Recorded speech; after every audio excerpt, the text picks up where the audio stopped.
Goeiemôre. Ek is dankbaar dat u weer ingeskakel het.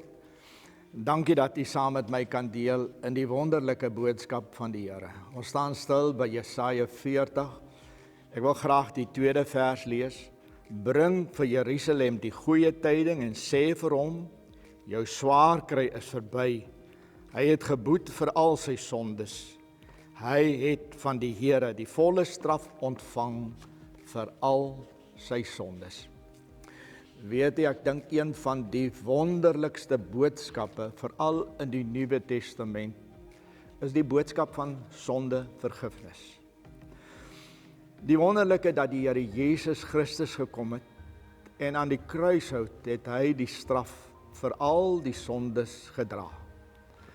Dit geld natuurlik vir oud Israel, want die volk alleen kon nie alleen vir hulle sondes boet nie. Dit wys vooruit na die een wat sou kom om vir hulle sondes te sterf. En ons in die Nuwe Testament kyk maar net terug en weet dit was 'n volkome offer. Aan die kruis het hy vir ons sondes gesterwe. Maar weet u, sondevergifnis is een van die wonderlikste boodskappe wat daar is. En dis 'n boodskap waaroor 'n mens nie kan swyg nie. Wat ons vrylik moet beskikbaar stel en aan die wêreld moet vertel van hierdie wonderlike vergifnis.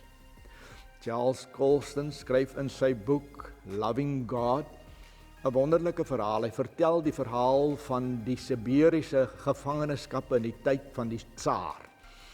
En hy vertel van die Joodse dokter Kornfeld, wat 'n mediese dokter was, maar hy was 'n gevangene gewees, maar vanweë sy kennis moes hy mense dokter, die amptenare, die offisiere, maar ook die gevangenes. Hy vertel dat in daardie gevangenis was daar 'n Christen, naamloos, niemand het geweet wie hy is nie. Maar hy het van tyd tot tyd het jy hom hoor dat hy die Onse Vader opsê.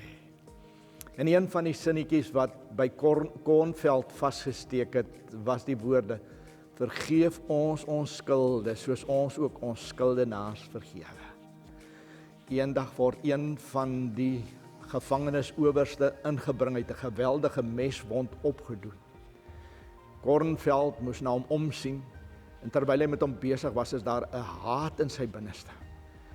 En dan kom die gedagte by hom op, dat hy hierdie man net op so 'n manier moet herstel, dat hy later maar eintlik sou sterwe aan bloedverlies. Maar dan skrik hy vir sy eie gedagtes. Is dit vir hom afstootlik, hy wat 'n geneesheer is, dat hy so kan optree. En dan skiet hierdie gedagte om te binne van die man wat sê, vergeef ons skulde, soos ons skuldenaars vergewe. En hy begin opereer. En hierdie woorde maal in sy kop, vergeef ons skulde, soos ons skuldenaars vergewe. Maar weet jy, dan bring dit in sy lewe verandering. Hy verander totaal en al. Hy's 'n mens wie se lewe 'n ganse omkeer ondergaan. Hy's 'n mens wat die verkeerde dade glad nie kan goed praat nie. Hy praat daaroor.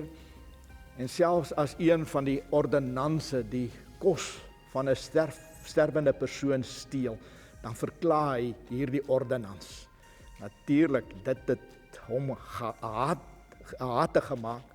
Hy moes op die ou end eintlik weet dat sy lewe in gevaar is. Op 'n dag moet hy 'n man behandel wat 'n kankergewas gehad het en waarvan die kankergewas verwyder is. En hy vertel hoe hierdie man mismoedig was. Hoe hierdie man eintlik daar gelê het en hy eintlik maar gewens het hy sterf.